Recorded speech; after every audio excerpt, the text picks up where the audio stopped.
कहिले वारी कहिले पारी, वारी जमुना पारी जमुना। गृहमन्त्रीज्यूको सहकारी ठगी काण्ड संलग्न रहेको मुद्दा जाहेर परेको छ। यो सदनमा पटक पटक उठिरहेकै विषय हो, तथापि आज फेरि एकपटक नवगठित सरकारको गम्भीर ध्यानाकर्षण हेतु यो विषय उठान गर्दैछु। अनुसन्धानमा रहेको व्यक्तिलाई अनुसन्धान गर्न बाटो फराकिलो बनाइदिनु हुन म सभामुख मार्फत सरकारको ध्यानाकर्षण गराउन चाहन्छु। धन्यवाद नेपाल सरकार, गृहमन्त्रीज्यू र गृह मन्त्रालय परिवारलाई।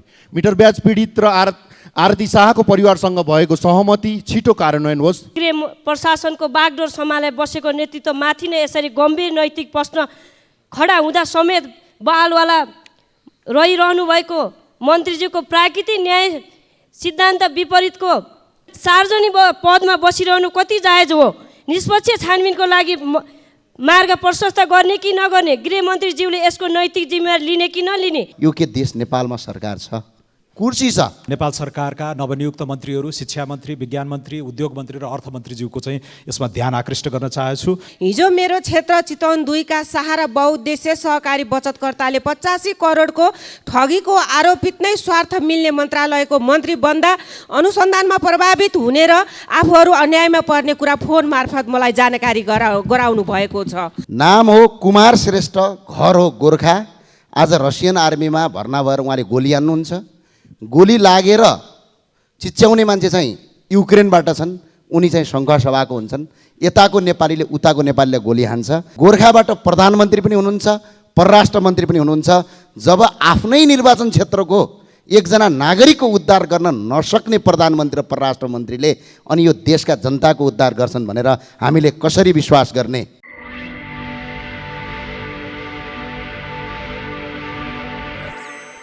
सम्माननीय सभामुख महोदय, यसो हेरेँ सरकार त छ, तर सरकार छ कि छैन?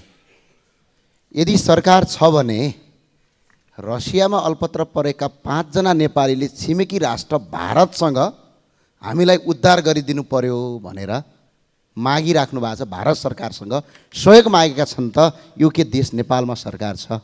कुर्सी छ। कहिले वारी कहिले पारी, वारी जमुना पारी जमुना। बस त्यति छ। म एउटा यो उदाहरण दिन चाहन्छु सम्मान साउन्डले। नाम हो कुमार श्रेष्ठ, घर हो गोर्खा। आज रसियन आर्मीमा भर्ना भएर उहाँले गोली हान्नुहुन्छ। गोली लागेर चिच्याउने मान्छे चाहिँ युक्रेनबाट छन्, उनी चाहिँ सङ्घसभाको हुन्छन्। यताको नेपालीले उताको नेपालीले गोली हान्छ। गोर्खाबाट प्रधानमन्त्री पनि हुनुहुन्छ, परराष्ट्र मन्त्री पनि हुनुहुन्छ। जब आफ्नै निर्वाचन क्षेत्रको एकजना नागरिकको उद्धार गर्न नसक्ने प्रधानमन्त्री र परराष्ट्र मन्त्रीले अनि यो देशका जनताको उद्धार गर्छन् भनेर हामीले कसरी विश्वास गर्ने?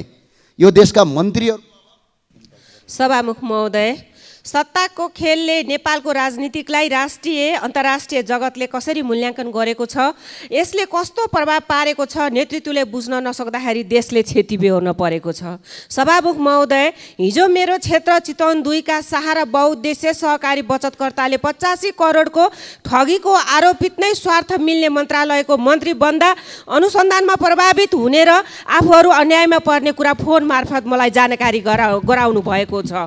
अनुसन्धानमा रहेको व्यक्तिलाई अनुसन्धान गर्न बाटो फराकिलो बनाइदिनु हुन म सभामुख मार्फत सरकारको ध्यानाकर्षण गराउन चाहन्छु र अर्थमन्त्री वर्षमान पुनको पनि 130 केजी सुनकाण्डमा जुन कुराहरू समाचारहरू बाहिर आइराखेका छन्, यो कुरा के हो म यो सरकार मार्फत जान्न चाहन्छु र यो सदनलाई अवगत गराइयोस्, जानकारी गराइयोस् भन्दै म आफ्नो भनाइ राख्छु। धन्यवाद। जय नेपाल। माननीय सदस्य श्री शान्ति श्रेष्ठ।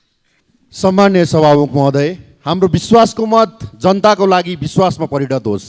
धन्यवाद नेपाल सरकार, गृहमन्त्रीज्यू र गृह मन्त्रालय परिवारलाई। मिटर ब्याज पीडित र आरती शाहको परिवारसँग भएको सहमति छिटो कार्यान्वयन होस्। सुन्ने समय सुन्ने होइन, सुनिने बनोस्।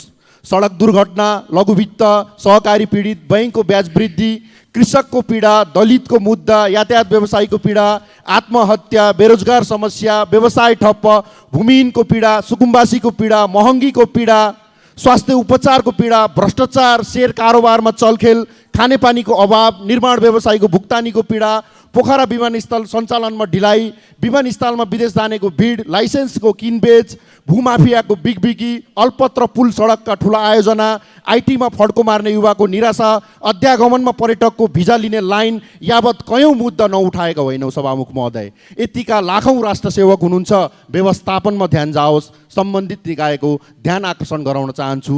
सुन्ने समय सुन्ने होइन, सुनिने बनोस्। धन्यवाद। मान्य सदस्य श्री शिशिर खनाल। सम्माननीय सभामुख महोदय, सर्वप्रथम त हिजो मात्र तेस्रो पटक विश्वासको मत प्राप्त गर्नुभएका प्रधानमन्त्रीज्यू र नवगठित मन्त्रीमण्डलका मन्त्रीज्यूहरूलाई बधाई तथा शुभकामना व्यक्त गर्न चाहन्छु। सभामुख महोदय, चक्रपथको सर्भिस ट्र्याक निर्माणमा भएको ढिलासुस्तीले साह्रै गाह्रो पार्यो। गत वर्षदेखि नै मैले संसदमा सामाकुसी गङ्गोबु क्षेत्रका व्यवसायी, स्थानीय बासिन्दा र देशैभरिबाट काठमाडौँमा पहिलो पटक पाइला टेक्ने 10,000 नागरिकले भोगिरहेको हिउँदमा धुलो र बर्खामा हिलोको पीडाको आवाज उठाएको छु। साथै पटक पटक रिङ रोड परियोजना पुगेको छु। सडक विभागसँग समस्या समाधानको लागि छलफल पनि गरेको छु। अब चाँडै सकिन्छ भनेर सुनेको पनि 1 वर्ष हुन लाग्यो।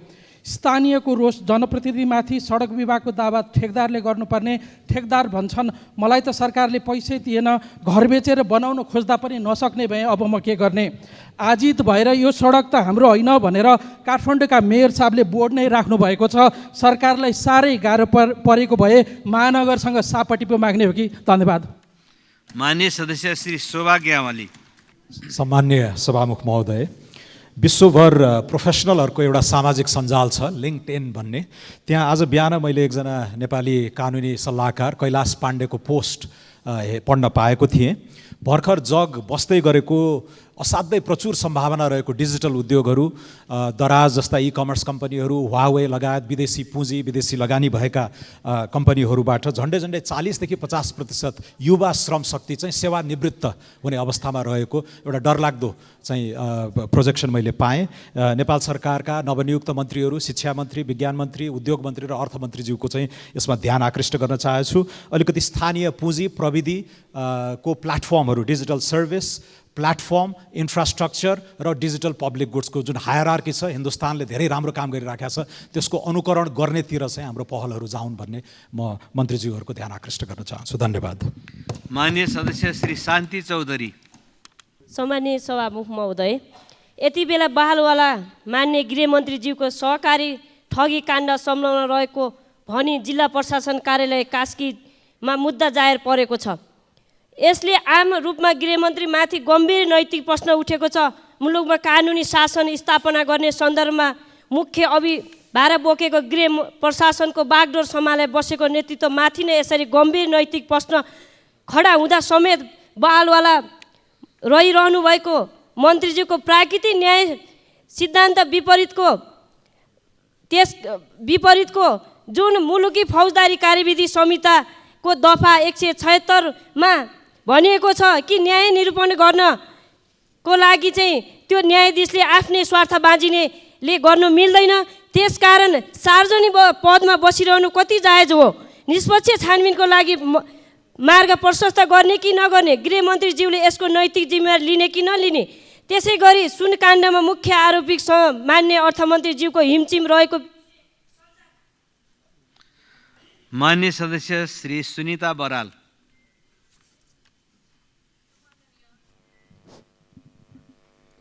सम्माननीय सभामुख महोदय, आज विश्वको कुल जनसङ्ख्याको 10% मानिस कुनै न कुनै प्रकारको किडनी समस्याबाट प्रभावित भइरहेको अवस्था छ। ग्लोबल वार्मिङ डिजिजमा 2010मा 27औं स्थानमा रहेको यो समस्या 2020मा आइपुग्दा 10औं स्वास्थ्य समस्याभित्र परेको छ। मृत्युको प्रमुख कारण नसर्ने रोगहरूमध्ये किडनी प्रमुख 3 समस्याहरूमध्ये पर्छ। नेपाल जस्ता विकासोन्मुख र मध्यम आय भएका देशमा 60 वर्षभन्दा कम उमेरकै 25% को हाराहारीमा किडनी समस्या भएको पाइन्छ। किडनी खराब भइसकेपछि प्रत्यारोपण बाहेक अन्य विकल्प प्रभावकारी छैन। डायलासिस शरीर र सम्पत्ति पनि नधान्य अल्पकालीन विधि मात्रै हो। गएको आर्थिक वर्ष मात्रै 7,500 नागरिकले स्वास्थ्य सहयोग प्राप्त गरेका छन् भने डायलासिस किडनी ट्रान्सप्लान्ट 432 जनाले गरेका छन्। त्यसैले किडनी जोगाउने उपायको सचेतना र पूर्व प्रतिरोधात्मक काम गर्न जरुरी छ। कृषिमा प्रयोग हुने भिटामिन रासायनिक औषधिहरूको जथाभावी प्रयोग यसको एउटा। सम्माननीय सभामुख महोदय, यो सदनमा पटक पटक उठिरहेकै विषय हो, तथापि आज फेरि एकपटक नवगठित सरकारको गम्भीर ध्यानाकर्षण हेतु यो विषय उठान गर्दैछु। सभामुख महोदय, कृषि प्रधान भनेर परिचित देशमा किसानहरूको रोदन सरकारले सुन्नै सकेको छैन। बिउ बिजनमा त्यत्तिकै समस्या छ, बल्ल बल्ल बिउ बिजन पाए बिजारोपण गरे मलको समस्या छ, मल बल्ल बल्ल पाए सिँचाइको समस्या छ, बल्ल बल्ल बाली उम्रिए रोगहरू आउँछन्, रोग निदानको समस्या छ, योबाट पनि पार लागे उब्जनी भए बजारको समस्या छ। किसान जसरी पनि पीडामा छन्। सम्माननीय सभामुख महोदय, सरकारले कृषि क्षेत्रमा काम गर्न प्रेरणा कति पनि दिन सकेको छैन किसानहरूलाई। बालीमा आधारित कृषकहरूको मात्र होइन, यो दुध किसान, मह किसान, मासुजन्य उत्पादन गर्ने किसानको पीडा पनि त्यत्तिकै छ। लामो समयदेखि भुक्तानी नपाएका कारण आज किसानहरू रुँदै बस्नु परेको छ। सम्माननीय सभामुख महोदय, यो समग्र हाम्रो कृषि प्रणाली नै एकदमै सङ्क्रमित र प्रदूषित भएको छ। 50 वर्ष अगाडि 30 सालको दशकमा चाहिँ धान बेचेर प्रमुख आम्दानी गर्ने मुलुक अहिले लगभग 45 अर्ब हाराहारीकोमा चाहिँ धान चामल कनिका किन्ने गरेको।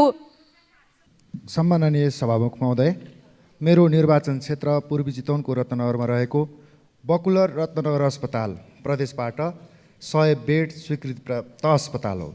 हाल दैनिक रूपमा 1500 भन्दा माथि बिरामीलाई सेवा दिनुपर्ने अवस्था छ। भौतिक संरचना पर्याप्त छैन, पर्याप्त विशेषज्ञ चिकित्सकहरूको उपलब्धता पनि छैन, मेडिकल ल्याबको हालत पनि दयनीय छ।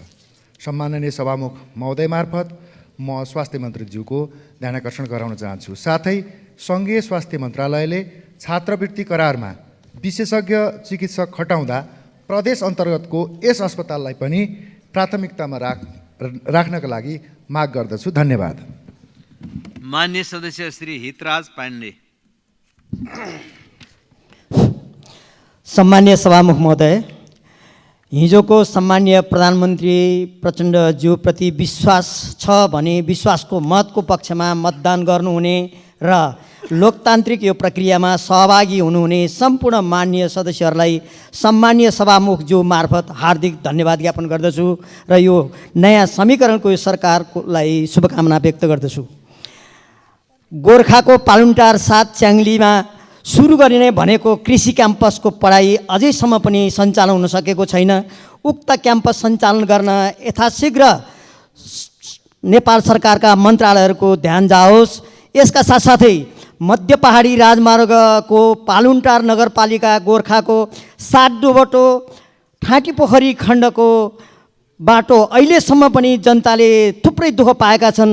त्यसलाई यो वर्ष अगाडि नै कम्प्लिट गर्नको लागि सम्बन्धित मन्त्रालयको सम्मानीय सभामुखज्यू मार्फत हार्दिक आग्रह गर्दछु। धन्यवाद। मान्य सदस्य श्री हेमराज राई। सम्माननीय सभामुख महोदय, सत्य धर्म राज्यको हिमायती विद्रोही योगमायाबारे यहाँ मैले बताइरहनु परेन। सरकारले उहाँको सम्मान र स्मृतिमा योगमाया आयुर्वेद विश्वविद्यालय स्थापना गरेको छ।